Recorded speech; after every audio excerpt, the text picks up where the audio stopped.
will say, I'll get on my knees and pray. I'm going to sing until my Jesus comes again. Amen.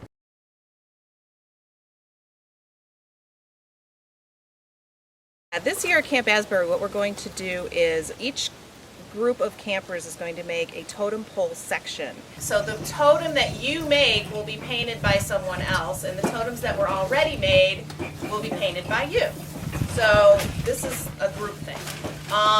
And then eventually we're going to stack all these up. I hope that by being able to work together in small groups and share the experience, the campers will be able to share their experiences and reflect them in these art pieces, so that hopefully when they come back, bring their families back, this will serve as a reminder of what they experienced here at camp, how they grew spiritually, and it will be really nice to watch the totem poles grow.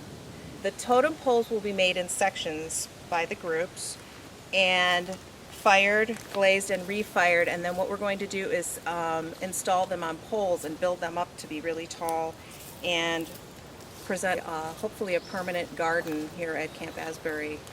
This is the pottery house. It's a cabin here at Camp Asbury, but we needed a place to house the kiln. This is our brand new kiln. It's electric, and we use it to, once everything is made very early in the week, we let things dry, and everything's put in the kiln and fired before the kids get to take it home. These are projects that are drying.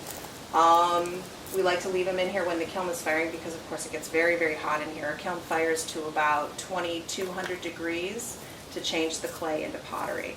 And then we work primarily out on the grounds. There are some potter's wheels set up. And so we have a program where we dig our own clay. And so it's kind of nice because the kids get to actually take a piece of Camp Asbury home with them and try out the potter's wheels and make some things. A lot of it has to do with color. I really tend to use lots of texture and color in the clay. I'll use natural objects to stamp clay, to create texture, and I also really like browns and greens and the way when you're standing and looking at a landscape, how earth tones sort of blend one into the other. I really try to get those types of color changes and color reflections in the pots that I make. It's been challenging for me to find ways to be able to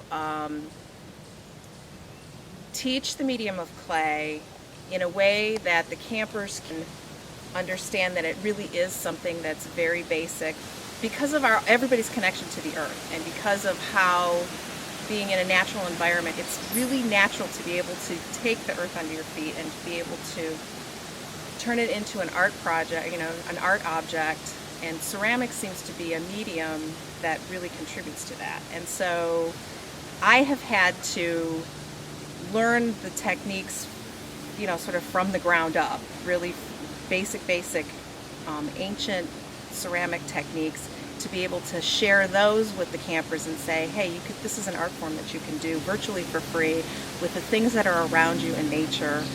And learning that has influenced my own work.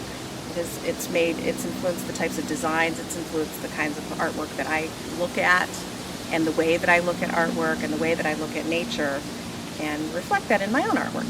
So it's really a win-win situation for hopefully the people that I serve here and for me personally.